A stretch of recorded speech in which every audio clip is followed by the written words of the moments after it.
Random House Audio presents The Folklore of Discworld, Legends, Myths, and Customs from the Discworld with helpful hints from planet Earth, by Terry Pratchett and Jacqueline Simpson.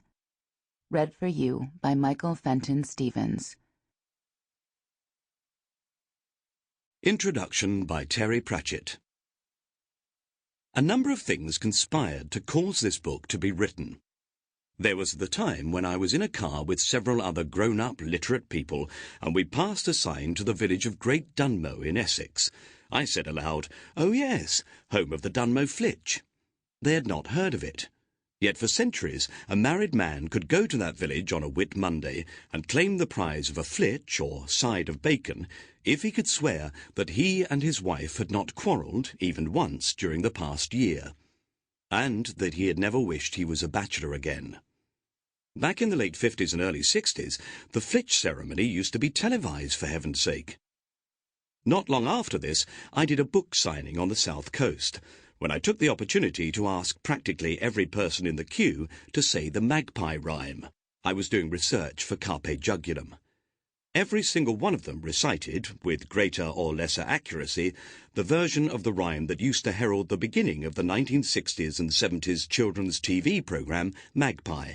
1 for sorrow, 2 for joy. It wasn't a bad rhyme, but like some cuckoo in the nest, it was forcing out all the other versions that had existed around the country, some of which will appear in a later chapter.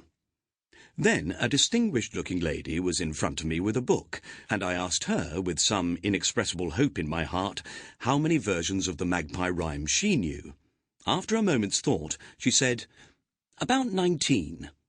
And that was how I met Jacqueline Simpson, who has been my friend and occasional consultant on matters of folklore, and once got me along to talk to the British Folklore Society, where I probably upset a few people by saying that I think of folklore in much the same way as a carpenter thinks about trees.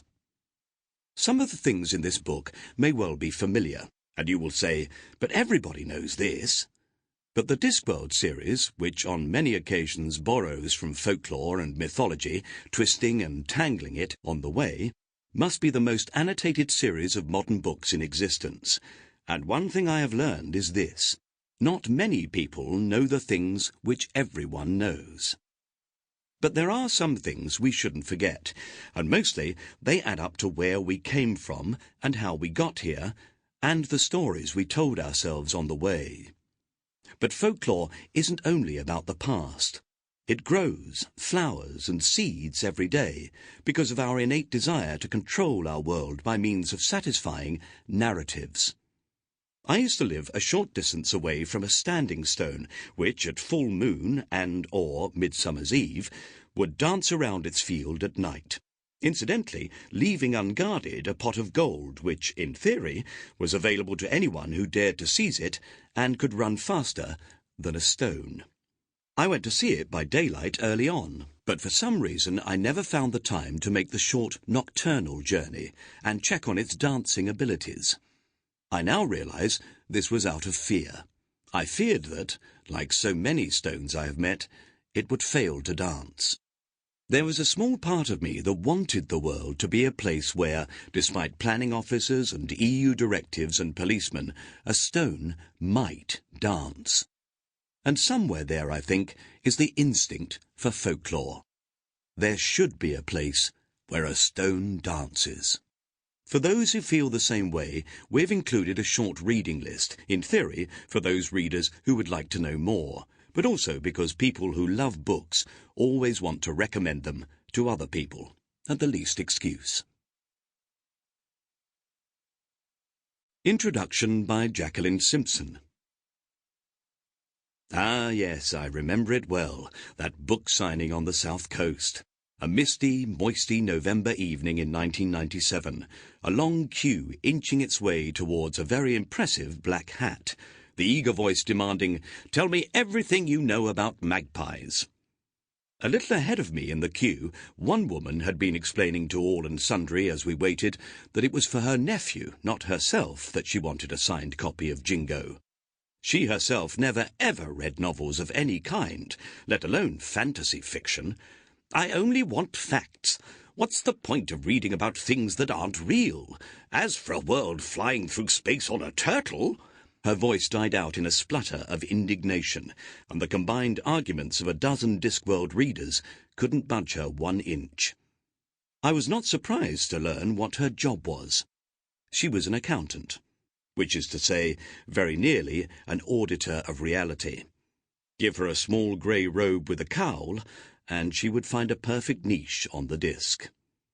The truth of the matter is, the disc is the Earth, but with an extra dimension of reality.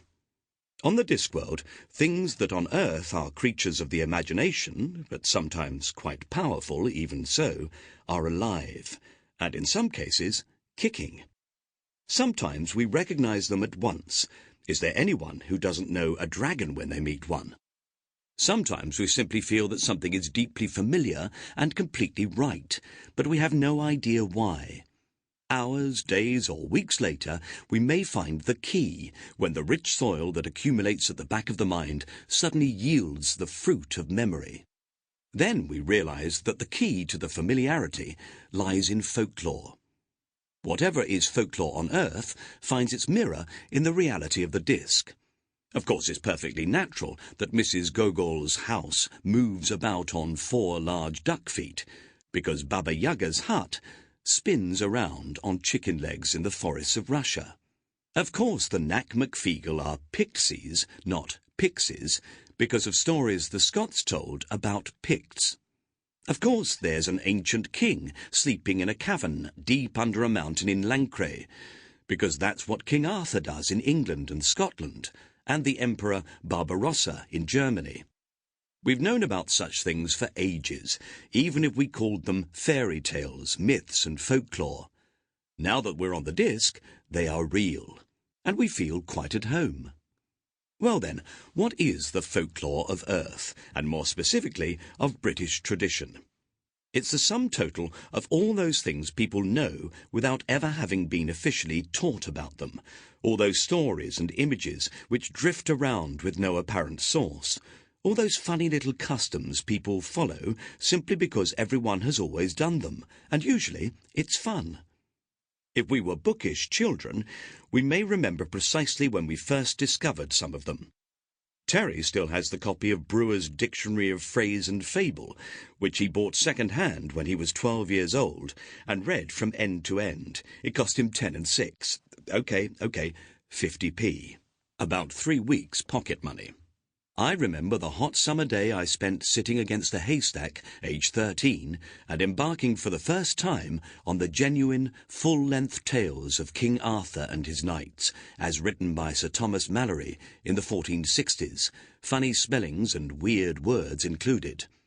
But most people, most of the time, just grow up having always known how and when to touch wood or cross their fingers, and what happens when a princess kisses a frog, or a boy pulls a sword from a stone.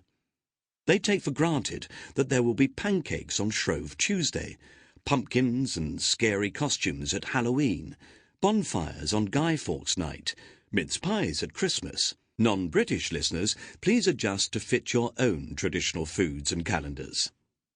So who are the folk who have all this lore? The answer is any of us.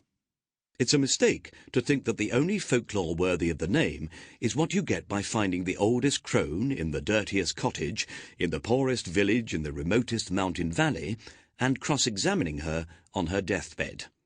Every group and subgroup in society has its jokes, its beliefs, its tales and traditions. At this very moment, there are children in the playground giggling over the latest naughty joke. It may or may not be one their great-grandparents knew too. Young mothers who take for granted that little girls must wear pink. College students teaching each other the equivalent of Nanny Ogg's hedgehog song. And because where there is fun, there is also money to be made, there's a large-scale trade in birthday cards, Easter eggs, Mother's Day cards, Halloween masks, and so forth, which no parent dares ignore. And any town or pub or castle which wants to attract tourists will go looking for colourful local legends and customs to exploit. The days are long gone when scholars insisted that real folklore must always be something passed on by word of mouth. Sample complete. Ready to continue?